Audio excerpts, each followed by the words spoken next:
नमस्कार, बहुत स्वागत है आपका। मैं आपके साथ श्रेयोशी। डोनाल्ड ट्रंप वापस आए हैं और अपने साथ लाए हैं टैरिफ का तूफान। जी हां, अमेरिकी सुप्रीम कोर्ट से झटका खाने के बाद ट्रंप और भी ज्यादा हमलावर हो गए हैं। इस बार ट्रंप का टैरिफ बम फूटा है और भारत के सोलर सेक्टर पर फूटा है। बता दें, अमेरिका ने भारत से आने वाले सोलर प्रोडक्ट्स पर एक दो नहीं बल्कि 126% की इंपोर्ट ड्यूटी लगाने का ऐलान कर दिया है। सिर्फ भारत ही नहीं, इंडोनेशिया और लाओस जैसे देश भी ट्रंप के निशाने पर है। आखिर क्यों ट्रंप ने भारत के खिलाफ इतना बड़ा आर्थिक मोर्चा खोल दिया है? क्या ये भारत के बढ़ते रिन्यूएबल एनर्जी सेक्टर को रोकने की साजिश है या फिर ट्रंप की अमेरिका फर्स्ट नीति का ट्रेलर? देखिए हमारी एक खास रिपोर्ट, ट्रंप का टैरिफ अटैक।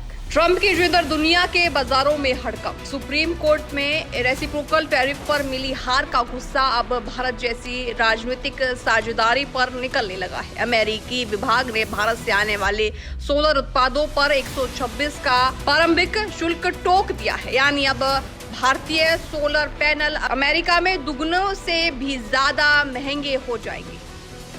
टैरिफ का गणित, किसे कितना लगा झटका? टैरिफ का नया इंपोर्ट ड्यूटी रेट। अमेरिका का तर्क है कि देश अपने सोलर एक्सपर्ट्स को भारी सब्सिडी देते हैं, जिससे अमेरिकी घरेलू कंपनियों को नुकसान होता है। लेकिन आंकड़ों की कहानी कुछ और ही बयां करती है। साल 2024 में भारत ने अमेरिका को करीब $792 मिलियन के सोलर प्रोजेक्ट भेजे थे। 2025 की पहली छमाही तक अमेरिका के कुल सोलर इनपुट का 57 हिस्सा सिर्फ इन्हीं 3 देशों भारत, इंडोनेशिया और लाओस से आ रहा था। संकट में भारतीय बाजार, भारत पर क्यों होगा असर? सोलर एक्सपर्ट की बड़ी चोट।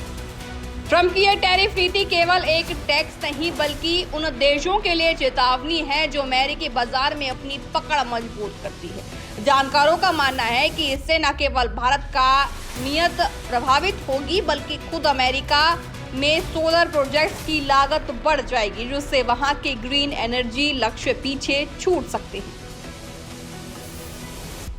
ट्रंप का ये टैरिफ अटैक अभी सिर्फ शुरुआत है।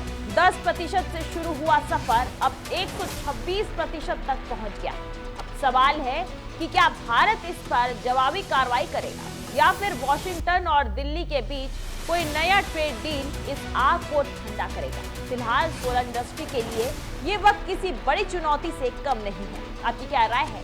कमेंट्स में जरूर बताएं।